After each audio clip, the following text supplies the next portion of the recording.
Happy people, apa kabar? Di Hari Merdeka ini 17 Agustus, saya mengucapkan merdeka.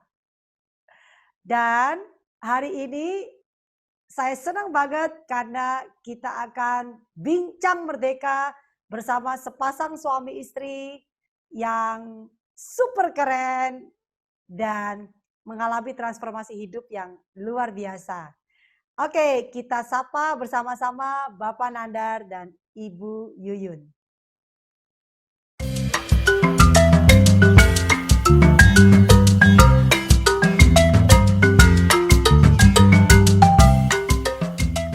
Hai Bro Nandar dan Sis Yuyun, apa kabar? Sehat banget, sehat sis. Happy banget. Di hari kemerdekaan ya, kita bincang merdeka. Bisa cerita nggak sebenarnya Yuyun ini latar belakangnya, Yuyun ini siapa, Nandar ini siapa, sehingga kita nanti mengenal lebih dekat dengan sosok seorang Bro Nandar dan Sis Yuyun. Oke, saya dulu ya jawabnya ya. Ya, thank you Sis Ailing dikasih kesempatan ya. Terundang di acara AY Show ya.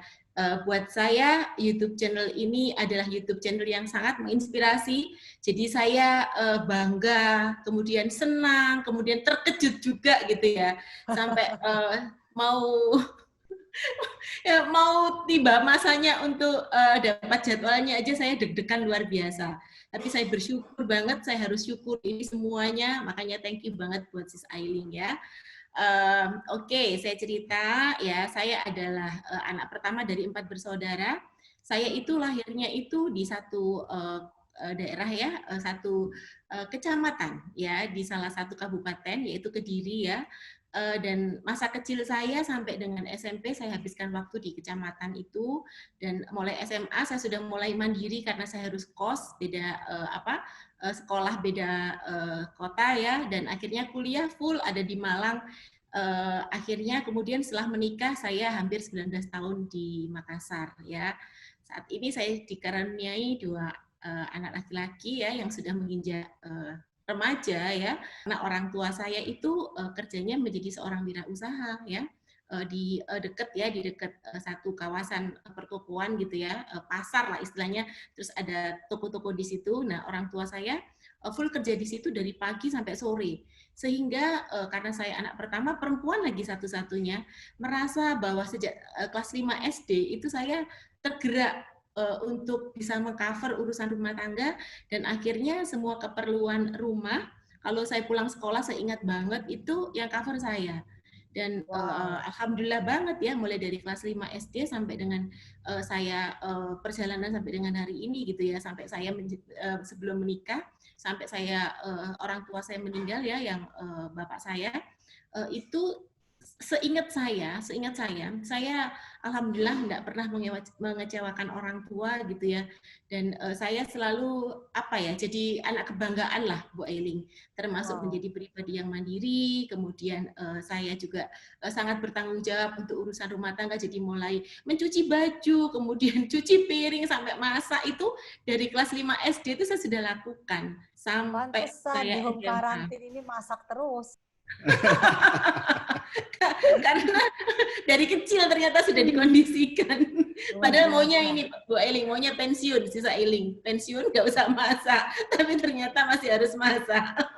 Luar biasa ya masa kecil kamu ya. Kalau Nandar bagaimana?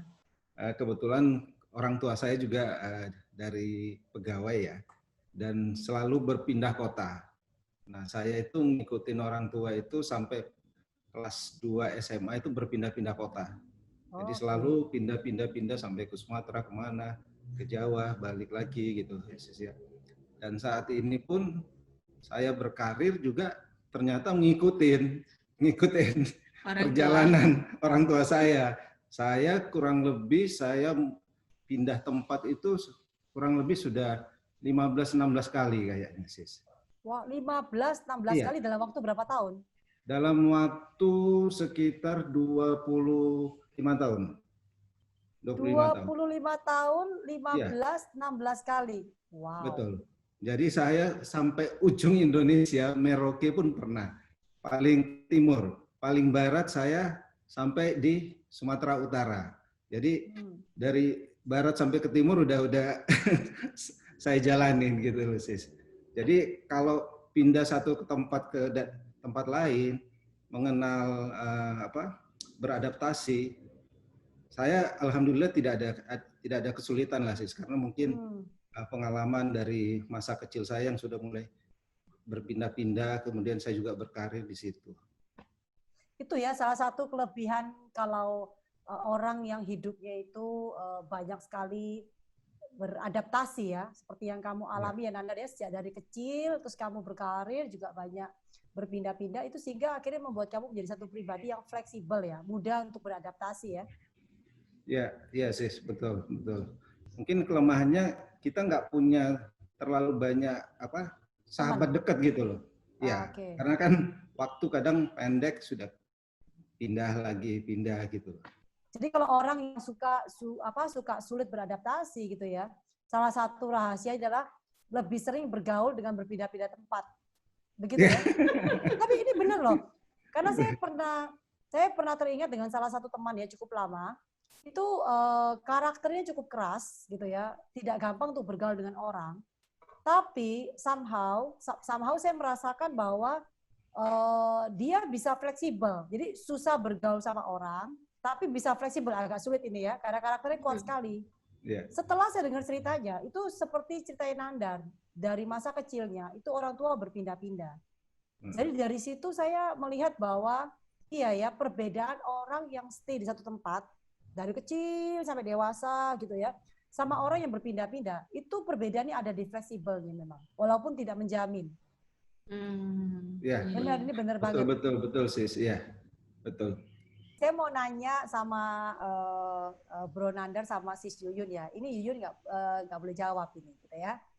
Kan mumpung ada belahan jiwa, karena udah dari barat ke timur ya, ternyata menemukan yang terbaik adanya di Kediri yang bertempat tinggal di Malang. Yang tercantik ya, tercantik dan terindah. Oke. Ngomong-ngomong, gimana sih masa pacarannya sampai menikah hari ini?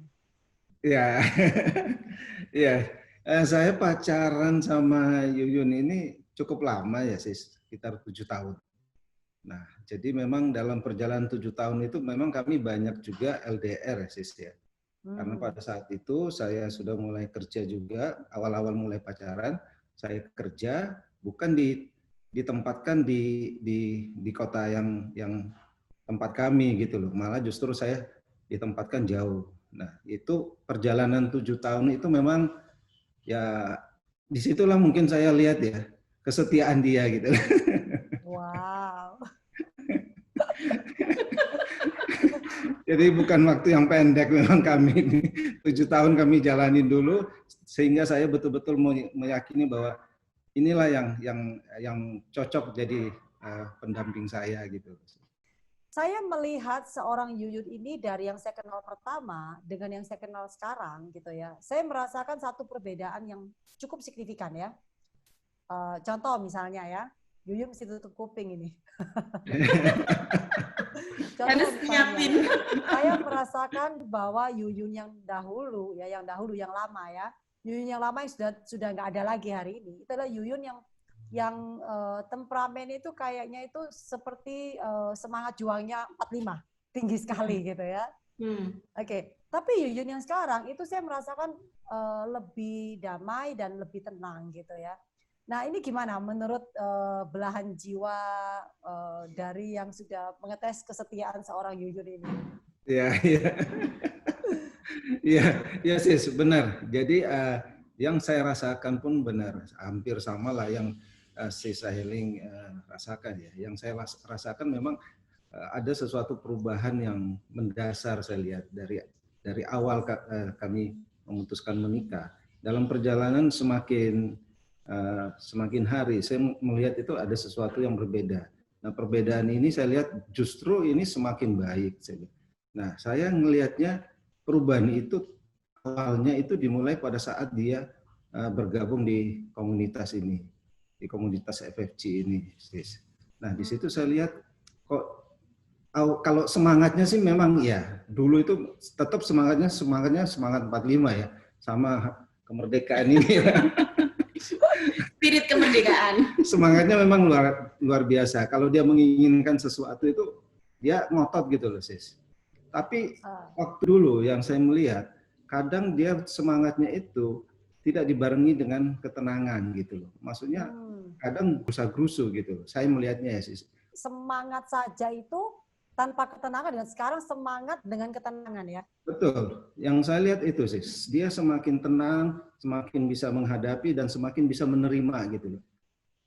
Nah, itu yang saya lihat, dan dampaknya pun akhirnya ke saya juga, ke keluarga kami, ke anak-anak kami. Di situ kami juga semakin merasa lebih nyaman, semakin lebih terbuka, semakin lebih nyaman komunikasi. Dengan saya lihat dia mulai menerima lebih damai, dia tidak lagi seperti dulu, semangat-semangat aja gitu loh. Tapi dia mulai tenang, bisa menerima. Saya melakukan ini, tapi akhirnya saya pasrahkan ke Tuhan. Nah, itu yang membuat dia semakin, saya melihatnya ya, Sis ya, semakin wise-nya semakin muncul gitu, Sis. Ngomong-ngomong, sekarang kan kita Hari Merdeka kan banyak perlombaan gitu ya. Oke, saya intermezzo sedikit ya. Saya pingin ini, tebak-tebakan ini, oke? Cepat ya. Aduh. Di antara Yuyun dan Nandar, siapa yang emosinya paling semangat 45? Saya. Benar nggak sih? Kalau dalam koridornya itu memang apakah benar? Apakah Nandar itu lebih tinggi dari Yuyun semangatnya untuk yang temperamennya? Iya. Tanya kenapa sih saya? Oke, sekarang tanya kenapa kok bisa Nandar angkat tangan? Karena tadi katanya Yuyun katanya temperamennya lebih tinggi, tapi sekarang sudah dibarengi oleh ketenangan. Tapi waktu tanya pertanyaan ini, kuis ini, kok Nandar saya? Kenapa? Betul. Jadi begini, Sis. Kalau ada sesuatu ya, ada suatu problem, dia itu lebih tenang menghadapinya dibandingkan saya. Saya kadang keluar dulu gitu loh, Sis. Nah, dia cukup wise ya. Dia melihat permasalahannya itu seperti apa dulu. Kemudian dia membawa masalah itu bagaimana mengkomunikasikan dengan saya, dengan anak-anak. Nah, itu yang saya lihat gitu. Kalau saya kadang spontanitas keluar gitu loh. Oh gini, plek gini. Nah, tapi dia yang menjembatani gitu loh, Sis. Dia menjembatani seperti kalau ada komunikasi yang nggak pas antara saya sama anak-anak gitu ya. Justru dia gitu loh. Dia tidak dari dulu atau barusan aja? Baru aja. Kalau dulu gimana? Kalau dulu sih enggak sih. Kadang dia cuma diem aja gitu loh. Tidak komunikasi juga sama ke anak-anak gitu loh. Ke saya juga diem gitu loh. Tapi setelah itu ya saya lihat justru dia mengambil poin, dia menjadi lebih tenang, dia yang mengkomunikasikan itu ke saya, ke anak-anak, sehingga ada titik temunya gitu loh, Sis. Ini unik nih, bagi orang yang nggak mengenal kamu nih, Yun ya. Kamu di rumah diam, tapi kamu di luaran justru kamu melakukan kebalikannya. Iya. Wow. Sis Aileen tahu lah mungkin ya. Yang saya nggak tahu adalah kalau kamu di rumah berbeda dengan kamu di luar. Ya, ini mungkin pelampiasan kali ya. Jadi pelampiasan nggak bisa ngomong di dalam, ngomongnya di luar. Ya, kenapa ini bagus ya. Jadi gini, untuk siapapun nanti yang apa namanya mendengar cerita ini, itu saya juga mengambil hikmah bahwa kalau kita bertemu sama orang gitu ya, yang reaktifnya itu mungkin dalam tanda kutip sayanya mungkin kurang suka gitu ya. Saya nggak boleh langsung mengambil kesimpulan karena saya nggak tahu gitu ya. Saya nggak tahu apa yang sedang dihadapi. Minimal cerita kamu ini memberitahu seperti itu. Iya, benar. Kalau saya coba untuk flashback ya, Sis ya, kenapa kok dulunya saya seperti itu? Karena saya kan kenal banget karakter suami saya yang orangnya itu kan nggak bisa langsung dibantah ya. Okay. Karena saya tahu ada sifat itu gitu ya. Dari pacaran tahunya atau setelah nikah? Pada saat pacaran pun sudah. Oh, sudah. Jadi sudah asli ya? Iya. Apalagi kami kan LDR cukup lama kan, sehingga untuk mengurangi percecokan, kemudian ada perbedaan pendapat segala macam, kemudian kita kan jarang ketemu ya, ketemunya seminggu sekali atau 3 minggu sekali gitu ya, tergantung jarak kotanya, sehingga saya menghindari itu gitu. Lebih baik ya udah saya diem untuk saya telan sendiri gitu. Tapi karena saya nggak pernah bisa ngomong apa adanya gitu ya, saya ngerasain bahwa luapan amarah itu ada di dalam diri saya. Gitu. Jadi kayak nyimpen gitu loh sis, kayak nyimpen yang saya nggak bisa sampaikan gitu. Karena ngomong sama suami takut kan, takut salah atau takut ibaratnya ribut gitu ya, nanti berantem segala macam. Jadi saya tahan. Sementara pada saat saya melakukan pekerjaan, aktivitas pada saat bangun bisnis gitu ya, merintis bisnis itu kan pasti ada satu challenge atau ada banyak lah ya. Itu nggak bisa saya sampaikan dengan sangat leluasanya gitu. Sehingga tuh nyimpen banget di dalam. Ditambah lagi dengan saya baru menyadari latar belakang saya yang dari kecil sampai ibaratnya dewasa, saya selalu terdidik dengan mandiri, sehingga untuk menerima saking mandirinya, saya merasa bahwa yang saya lakukan ini benar semua, terbukti dari dan bisa dilakukan ya. Ya, dan bisa saya lakukan gitu ya, dan terbukti saya jarang banget melakukan kesalahan, bahkan menjadi kebanggaan keluarga gitu ya, sehingga saya merasa bahwa saya melakukan benar gitu. Sehingga untuk menerima masukan itu saya sulit. Itu pun karena saya kamu nggak bikin prestasi di keluarga, bikin prestasi di pekerjaan juga gitu ya. Betul. Prestasi di keluarga juga, prestasi di pekerjaan. Yang semuanya selalu dan yang saya lakukan gitu. Dan selalu perform gitu loh sis. Jadi ibaratnya itu diakui bahwa saya ini bisa gitu loh. Dan ternyata tanpa saya sadari membentuk karakter saya, pribadi saya itu keras. Kerasnya adalah terutama keras hati sis. Saya juga baru ngerti apa itu keras hati setelah saya dapat banyak masukan ya. Itu pun proses sis. Dan saya merasakan banget kesyukuran yang luar biasa ya. Saya dimasukkan ya, ibaratnya itu digiring ya, dipilihkan sama Allah mendapatkan satu komunitas yang saya ngerasa itu Allah itu begitu sayang sama saya. Kok bisa saya ketemu ini ya gitu. Ada beberapa hal yang saya nggak bisa achieve gitu ya. Ada tantangan gitu ya, tidak sesuai dengan apa yang saya prediksikan gitu ya. Itu akhirnya saya bisa menerimanya dan saya bersyukur banget, saya bersyukur selalu saya syukuri apapun yang diberikan Allah kepada saya, walaupun itu hal ya yang pastinya kalau hal yang sesuai dengan apa yang saya inginkan atau apa yang saya tuju pasti saya senang ya, tapi ada hal yang tidak sesuai dengan apa yang saya mau, itu saya syukuri dan saya maknai sekarang ini sis. Yang akhirnya membuat yang dulunya saya merasa selalu benar, yang saya pikir bahwa saya sudah membuka hati, ternyata makna membuka hati itu tidak sesimpel itu gitu. Dan saya baru tahu banget setelah banyak wisdom ya dari orang-orang yang sudah mengalami proses pendewasaan dan pertumbuhan pribadi yang buat saya luar biasa gitu.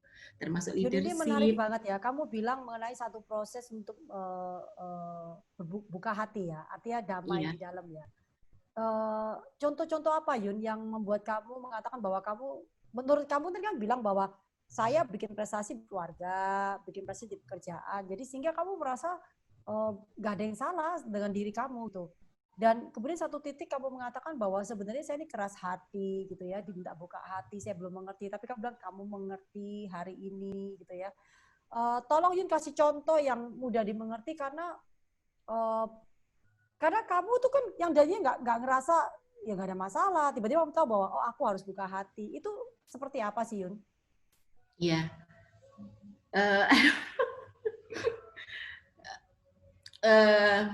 Prosesnya ya apapun itu saya syukuri ya sis ya. Banyak orang yang bisa berproses dengan cepat gitu ya.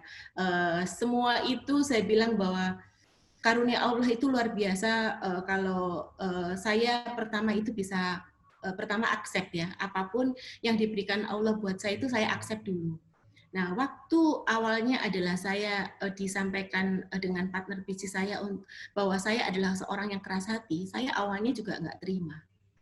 Dan momen itu terjadi berulang kali sis. Jadi pada saya bangun satu bisnis ya, kan jalannya kan nggak selamanya itu kan lancar ya, mulus ya sis ya. Pada saat saya ada belok arah sedikit yang harus diluruskan, itu saya nggak langsung menerima. Saya seolah-olah ini sudah benar yang saya lakukan gitu ya. Kenapa saya harus disalah-salahin? Ini loh benar gitu. Tapi partner saya melihatnya adalah jauh ke depan bahwa kalau kamu tetap lakukan seperti ini, kamu akan mengalami satu ini nggak sampai jalanmu ke situ gitu loh. Kamu akan salah arah gitu. Dan itu saya nggak langsung terima dan saya menolaknya dengan berargumentasi, ya. Jadi kamu tidak diem, tapi kamu melawan dengan. Iya, melawan, ya. Terus yang kedua sih, ada debat lah ya. Ada debat ya. Terus berjalannya waktu, saya nggak berdebat sis, saya diam. Tapi diam saya itu ternyata tidak membuat sesuatu berubah dan nggak apa ya, tidak membuat ya jalannya itu perubahannya menjadi signifikan. Karena ternyata masukan yang diberikan kepada saya nggak lakukan. Saya diam aja, iya, oke, iya. Tapi ternyata hati saya tidak menerima. Jadi ibaratnya itu bicara sendiri, menjawab sendiri, hati saya itu bergejolak gitu. Jadi saya bantah tapi dalam hati, gitu. Dan luar biasanya ya, itu partner saya itu ngelihat gitu, ngerasain energi saya bahwa kamu tuh keras hati. Saya belum mau terima itu sis. Ada satu masa gitu ya, akhirnya mungkin saking sayangnya sama saya gitu ya, beberapa kali dikasih tahu kenapa ini nggak mau ngerti, akhirnya satu titik gini. Kalau kamu betul-betul gimana sih caranya yang namanya buka hati? Saya sudah merasa saya ini bukan orang yang keras hati, saya sudah merasa buka hati gitu ya. Yang bisa melakukan itu bukan kamu. Kamu hanya minta saja Yun, kamu berdoa sama Allah. Untuk kamu betul-betul dilembutkan hatimu.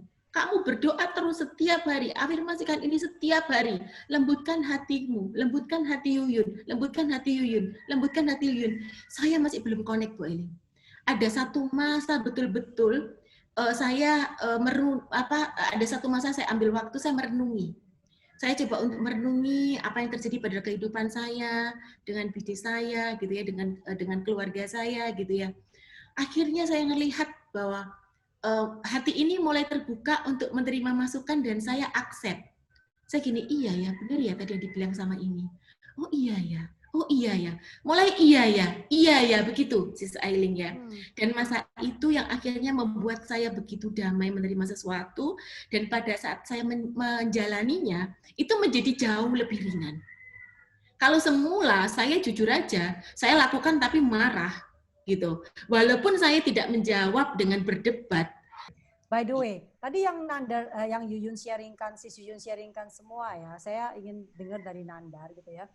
Apakah itu Nandar rasakan bahwa waktu yang Yuyun katakan bahwa dia itu bilang bahwa dia belum bisa buka hati, terus dia akhirnya mengakui bahwa akhirnya ini loh artinya buka hati. Apakah itu hanya Yuyun yang berpikir seperti itu dan menyadarinya, atau memang Nandar juga tahu bahwa memang ada seperti itu Yuyunnya?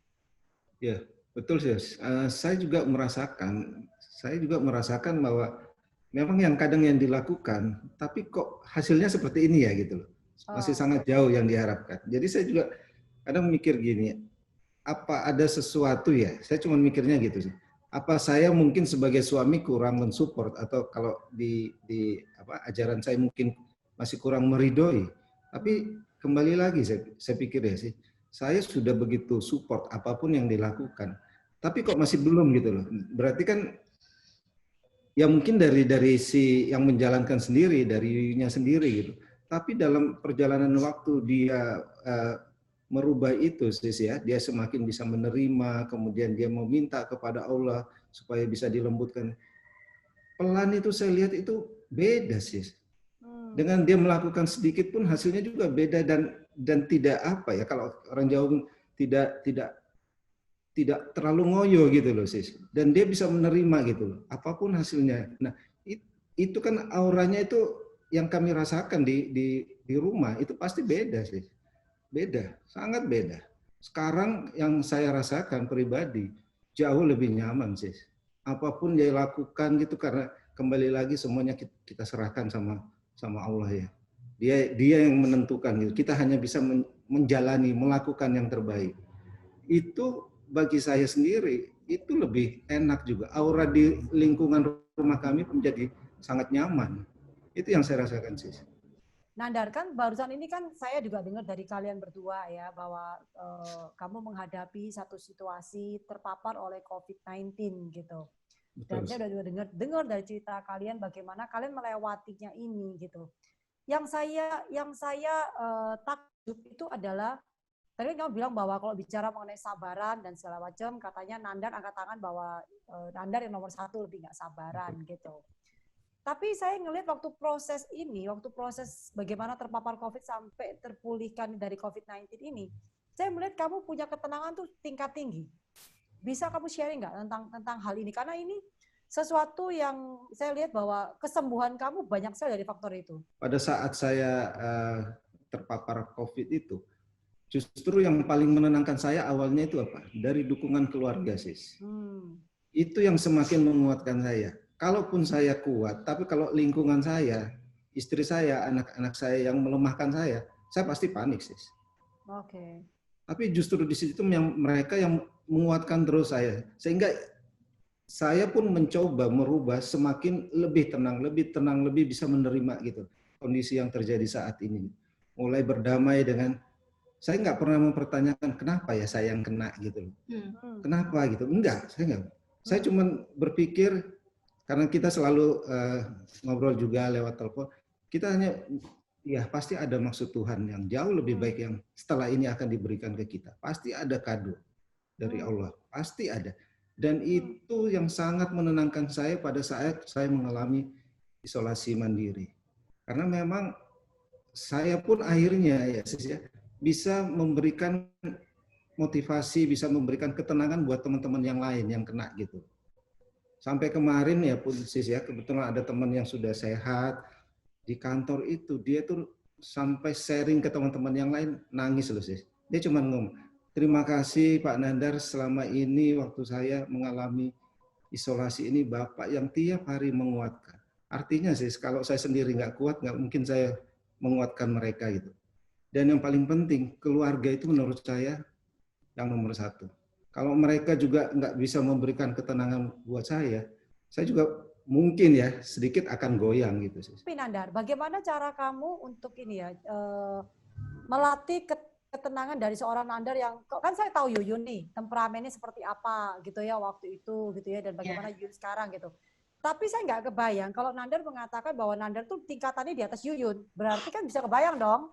Nandar, Yuyun seperti itu, Nandar di atasnya. Ya kira-kira yang mengenal Yuyun dulu pasti bisa kebayang lah kira-kiranya gitu ya. Nandar tuh di atasnya gitu loh ya. Dan Nandar tuh bisa di level yang hari ini seperti ini gitu ya. Apa sih rahasia dan apa sih yang kamu lakukan sehingga kamu bisa ke tahap ini sekarang Nandar? Ya memang banyak ya, memang butuh proses ya sis ya. Jadi memang pada saat saya pun mengalami seperti itu, saya mencoba bagaimana saya untuk menutup mata dan telinga saya untuk hal-hal yang negatif. Artinya saya harus terus berpikiran positif. Sebentar, menutup mata dan telinga untuk yang negatif. Betul. Kalau dulu? Kalau dulu itu masih kadang dengar sis, masih dengar, kadang masih terekam gitu loh. Tapi yang saya bilang ya itu ya sis, ya, mungkin hikmah dari kemarin saya mengalami COVID itu justru di situ.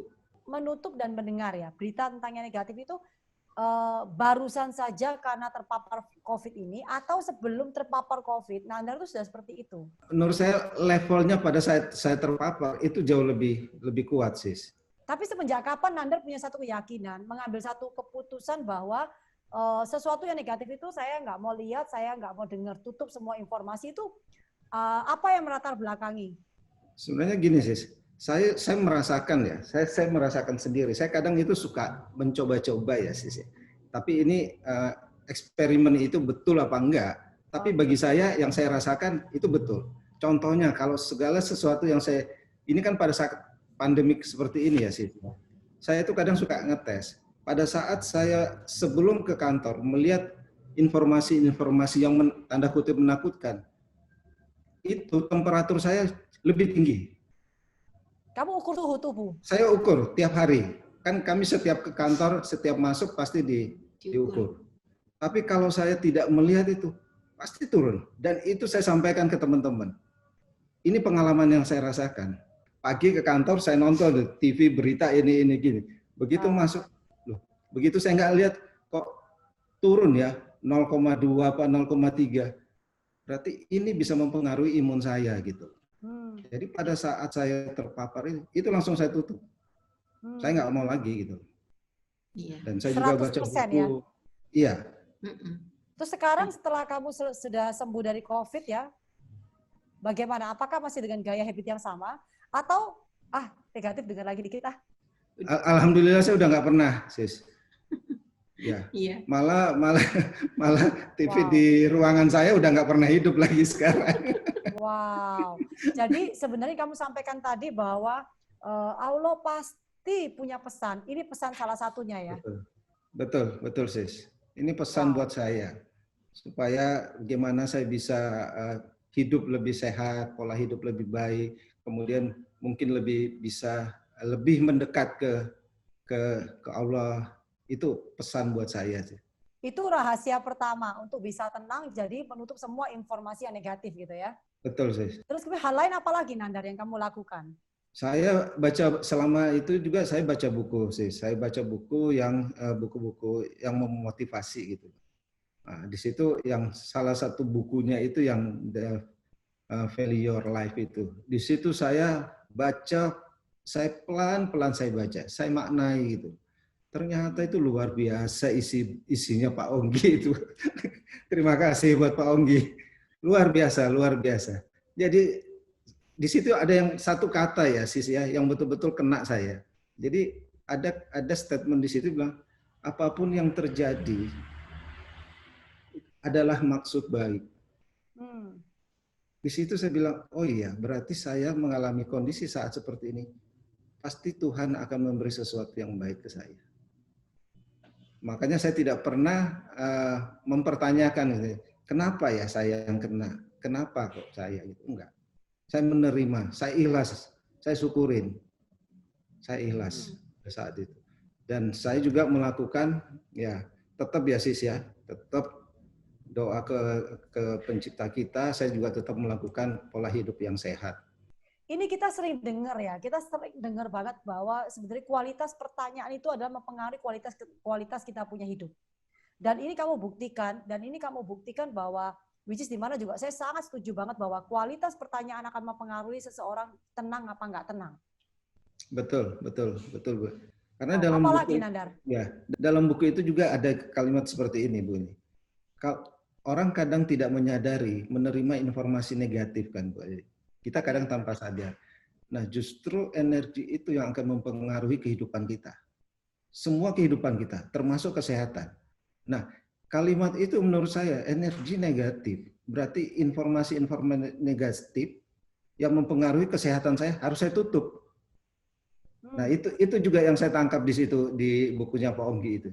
Makanya saya pada saat itu betul-betul saya stop. Nah, itu yang mungkin mempercepat juga recovery saya Bu Eling ya. Itu ya sampai teman-teman pun kaget dalam waktu singkat kok bisa cepat begitu gitu loh.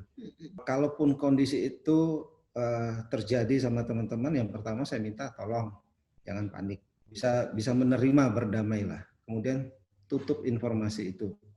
Saya yakin dengan melakukan yang sederhana ya, memang sepertinya sederhana tapi melakukannya mungkin nggak mudah ya. Menurut saya itu poin penting kalau untuk merecovery itu. Saya tanya sama Nandar nih sekarang nih ya. Nandar sama Yuyun nih berdua ini. Sejak kapan pertama kali mendengar satu statement mengenai bahwa berpikir positif, ya, informasi negatif tutup gitu ya. Itu sudah berapa lama dengan statement ini? Kalau saya waktu pertama kali di bootcamp tahun 2008. Kalau Nandar? Ya, sama Bu Eling. Waktu itu kan kami bareng bootcamp ya. Ya, statement seperti itu memang sudah lama. Ya, tapi jujur ya kadang Bu Eling ya. Kadang ya inilah maksud Tuhan baik ya Bu Eling ya. Pada saat mungkin kita mengalami sesuatu kondisi, justru itu merimain kita gitu loh. Akhirnya kita merimain bahwa itu memang betul dan harus kita jalankan gitu. Jadi kadang kondisi sesuatu yang diberikan oleh Tuhan itu pasti ada maknanya ya. Itu yang saya maknai saat ini gitu loh Bu. Mungkin waktu itu saya terima. Kita kan sering kadang dengar ya Bu, pikiran positif. Tapi ya mungkin karena kondisinya yang tidak ada sesuatu ya. Mungkin penerapannya pun tidak sesignifikan ini gitu. Iya, betul. Jadi artinya mendengar saja itu belum cukup ya? Sangat. Betul. Ya, Sangat berarti artinya bahwa mendengar juga perlu, Belum. tapi mengalami, ya ini bagus banget, mengalami, pada saat mengalami, itulah tempat untuk mempraktekkan apa yang sudah pernah didengar. Iya. Ya, Iya. kalau saya itu, Bu Eli. Iya. Dan kalau saya pribadi ditambah lagi dengan lingkungan, Bu Eling. Satu komunitas lingkungan ya yang buat saya pribadi adalah membantu untuk mengingatkan kembali gitu. Kemudian kalau ketemu teman-teman yang akhirnya mempunyai irama yang sama, frekuensi yang sama, yang kebanyakan ya mayoritas di sana adalah yang positif, otomatis itu membawa manfaat yang sangat luar biasa. Karena akhirnya itu sangat membantu mempercepat. Karena memang sebenarnya ujung-ujungnya apakah saya negatif atau positif kan tergantung dari dalam saya. Saya membuat keputusan untuk saya positif atau saya membuat keputusan untuk negatif. Nah, keputusan itu memang tuannya adalah dari saya untuk saya membuat itu positif. Tapi yang namanya lingkungan dunia luar ini kan nggak semuanya, jujur aja mayoritas kan nggak positif, Bu Ailing. Iya, dan itu tidak bukan karena mereka nggak positif, karena mereka karena mereka nggak paham aja sebenarnya. Ya, betul, karena mereka nggak paham, belum paham aja. Belum paham. Ya, saya yakin kok banyak orang yang mengetahui yang namanya positif. Kata-kata positif, pengaruh untuk kehidupan itu seperti apa. Banyak orang yang saya lihat, saya perhatikan juga yang tahu. Tapi apakah betul-betul mempraktekkan, saya pun juga proses. Dan saya jujur aja sampai dengan hari ini adalah bagian dari keputusan saya untuk saya harus membuat saya sendiri adalah positif, dibantu oleh satu lingkungan komunitas yang juga positif. Yang akhirnya bisa merimain saya, Bu Ailing. Bu Ailing, boleh saya nanya sesuatu? Kayaknya tadi kan saya terus nih yang diadu, yang dikulik. Iya, Bu Ailing.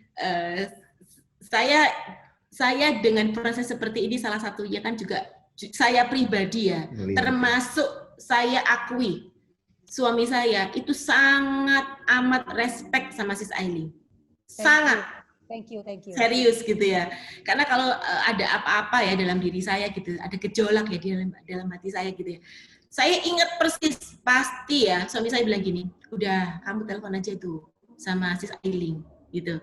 Artinya secara kedewasaan berpikir dan sikap itu sudah diakui ya sama suami saya gitu ya. Nah, pertanyaan saya nih ya, oke, Sis Ailing, awal-awal dulu terus terang juga saya kan kenal Sis Ailing kan baru sekitar 10 tahunan ya gitu. Tapi dari awal sampai dengan sekarang ini, apalagi 5 tahun terakhir belakangan ini, 5-6 tahun belakangan ini, sama Sis Ailing itu banyak banget perubahan, terutama itu ketenangan hati. Ya, dan kalau menyampaikan sesuatu itu jujur ya, itu negatifnya itu cuman kan saya nggak boleh bahwa manusia itu nggak boleh sempurna ya. Kalau saya bilang katakan sempurna gitu ya, boleh katakan bahwa 0 negatif deh gitu ya. Ampere negatifnya itu nggak ada sama sekali gitu ya. Dan banyak wisdom kalau saya ngobrol dengan Sis Ailing itu banyak banget hal yang positif yang bisa saya ambil. Nah, sebenarnya proses ini gitu ya, itu diawali keputusan untuk menjadi perubahan seperti ini, itu ada momentum ada momen apa gitu yang membuat Bu Ailing itu Sis Ailing sampai dalam masa seperti sekarang ini. Aduh Yun, pertanyaanmu simple, cepat selesai, tapi jawabannya kok panjang banget ya. Ini namanya pinter mengulik namanya ini. Tapi kalau dibilang ya Yun, satu momentum itu satu proses, memang tidak seperti membalikkan tangan. Sebenarnya kalau saya ngelihat prosesnya kalian, prosesnya saya dan keluarga, itu kalau saya bilang kita memang punya waktunya masing-masing seperti itu. Jadi momentumnya seperti apa ya? Tentu banyak momentum-momentum yang membuat akhirnya bisa sampai ke level itu ya Yun. Tapi satu hal yang saya berterima kasih itu adalah faktor lingkungan. Jadi kalau tadi kalian sampaikan faktor lingkungan gitu ya. Saya mengatakan juga ya faktor lingkungan itu nomor satu di situ. Dan kemudian juga yang di luar faktor lingkungan ya, faktor yang terutama itu adalah faktor kehadiran Sang Penciptanya kita ya. Nah, memang saya berterima kasih karena melalui lingkungan yang seperti kamu juga ikutin, Nanda ikutin, saya ikutin itu ya. lingkungan di mana ikut membangun kita punya pertumbuhan. Berasa enggak ya? Betul. Ya, itu Betul. yang juga yang Nandar baca bukunya Value Your Life. Itu kan yang keseharian juga yang kuping ini dengar terus, dengar dan melihat,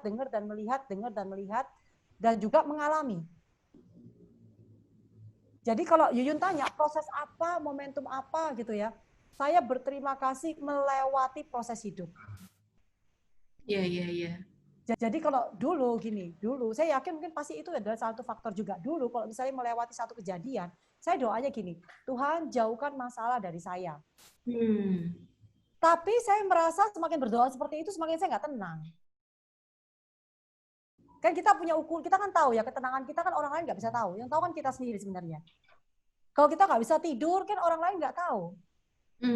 Yang tahu kan kita, yang rasakan kita gitu ya. Sampai satu masa saya merubah cara saya berdoa. Saya bilang, Tuhan terima kasih untuk tantangan yang diberikan. Kasih saya hikmat dan kekuatan. Nah, semenjak gaya berdoanya seperti itu beda banget. Wow. Jadi saya lebih senang dengan konsepnya tadi waktu Bro Nandar dan Sis Yuyun sharing, accept, menerima. Jadi nggak melawan. Itu benar banget gitu. Itu satu. Terus kemudian momentum yang kedua adalah kita ini kan namanya kalau melewati satu proses pasti kita sebut dengan istilah beban. Tadi Nandar juga nyebut ya, bilang bahwa saya nggak bertanya lagi gitu loh, kenapa saya, kenapa begini, kenapa begitu gitu. Waktu itu saya dapat satu buku yang saya baca, lama sekali, cuma saya lupa judulnya. Saya hanya baca lucunya cuma di halaman itu aja. Karena saya sanguin, jadi ya, gaya baca buku saya itu agak lompat-lompat. Gitu. Kalau saya baca misalnya berat, saya tinggalin, saya ganti dulu, nanti kembali lagi gitu. Ya maklum, sanguin soalnya gitu ya. Jadi waktu saya baca satu halaman itu, lucu, dia hanya ngomong seperti ini, bahwa bagaimana cara kamu memandang sebuah beban dalam hidup. Gitu ya. Nah, waktu itu seperti kamu melihatnya sebagai beban atau sebagai sebuah kesempatan. Wow, iya. Saya gini, waktu saya menyelami buku itu, wow, coba saya mulai merenungkan ya, bahwa apa yang saya hadapi ini adalah sebuah kesempatan, tidak semua orang itu punya kesempatan yang sama. Untuk punya tanggung jawab atas kesempatan diberikan ini. Percaya apa enggak sama seperti Nandar tadi gitu ya. Akhirnya saya mulai gini, merubah cara berpikir saya adalah Tuhan terima kasih ya untuk kesempatan yang diberikan kepada saya. Saya tahu persis tidak melebihi kemampuan dan kekuatan saya. Oke, terima kasih untuk tanggung jawab ini. Beri saya hikmat dan kekuatan, sekali lagi itu. Jadi perubahan-perubahan itu terjadi sebenarnya di dalam. Iya, betul. Yang kayak Nandar cerita ini persis banget bahwa waktu saya mendengar cerita dari Bro Nandar sama Sis Yuyun ya, sebenarnya saya juga mengalami gitu. Cuma memang kita beda case-case aja gitu. Iya. Saya setuju banget bahwa me time perenungan diri ya. Orang mungkin ada bilang bahwa ada yang bilang meditasi atau ada yang bilang misalnya self care atau self love dan segala macam gitu ya. Dulu saya anggap kalau misalnya me time merenung itu adalah kalau saya punya waktu. Tapi semenjak saya merasakan dampak ketenangan yang saya dapatkan dan manfaat hasil yang saya dapatkan, saya udah bilang bahwa itu menjadi priority. Betul. Saya akhirnya membuat satu konsep dalam diri saya sendiri ya, cara berpikir saya, satu quote buat saya begini. Jadi kalau bicara mengenai me time, itu bukan lagi kesibukan yang menyesuaikan, tapi bukan me time saya menyesuaikan kesibukan, tapi kesibukan tuh yang harus menyesuaikan dengan jadwal me time saya. Wow, betul. Itu membantu sekali, Yun. Seperti itu yang Yun tanya garis besarnya ya seperti itu. Wow, nggak heran ya kalau sekarang ini progresnya Bu Aileen begitu amazing ya. Maksudnya lompatannya itu luar biasa dengan usia yang masih sangat relatif muda. 17 tahun. Ya, 17 tahun. Kita kan sama-sama. 18 tahun lah, karena bulan ini kan nambah 1, jadi nggak boleh 17, 18. 18 tahun lah ya. 18 tahun gitu. Luar biasa ya. Thanks to life. Terima kasih pada hidup. Makanya saya senang ya. Saya senang salah satunya bisa kita punya waktu bisa ngobrol seperti ini gitu ya. tadinya saya berpikir bahwa ngobrol seperti ini kan, kalau saya mau ngomong apa adanya dan jujur apa adanya ya, yang membantu proses saya itu nggak cuma dari yang buku Value Your Life, Pak Onggi sendiri gitu ya, tapi teman-teman yang bersama-sama seperti sekarang Bro Nandar, Sis Yuyun salah satunya yang sekarang mungkin orang bisa ngelihat gitu ya. Perbincangan seperti ini yang tadinya tidak di-live-kan itu loh. Yang tidak di-live-kan, yang hanya lewat telepon, kita ketemu biasa. Tapi itu yang sebenarnya ikut membangun. Iya, benar. Makanya saya kepikir adalah kenapa tidak kita live-kan saja, karena sebenarnya ini itu walaupun mungkin sebagian orang mungkin kayaknya aku belum butuh, nggak apa-apa. Tapi sebenarnya saya merasakan bahwa pertumbuhan saya itu semenjak saya mendengar istilah pertama kali sampai sekarang tuh terus berdampak loh. Makanya kalau saya tanya Nandar sama Yuyun tadi, sejak kapan kalian mendengar satu istilah mengenai kata positif? 2008. Lebih tepatnya kalian ngomong tadi kan. Betul. Tapi pada saat kalian mengalami satu kondisi saat ini, itu sudah berapa puluh tahun kan? Iya, benar. Iya. Benar. Berarti artinya waktu itu yang didengar hari itu sampai hari ini tetap bermanfaat. Betul. Tapi kalau hari itu nggak mendengar, mungkin hari ini beda lagi ceritanya. Betul. Makanya saya setuju dengan Nandar dari bukunya dibaca Value Your Life itu bahwa segala sesuatunya itu baik. Untuk maksud baik. Betul. Saya percaya banget segala sesuatu adalah untuk maksud baik. Betul. Dan saya pribadi bisa memaknai semuanya. Ada satu kondisi yang saya renungi sampai hari ini dalam kondisi mesti tenang dulu.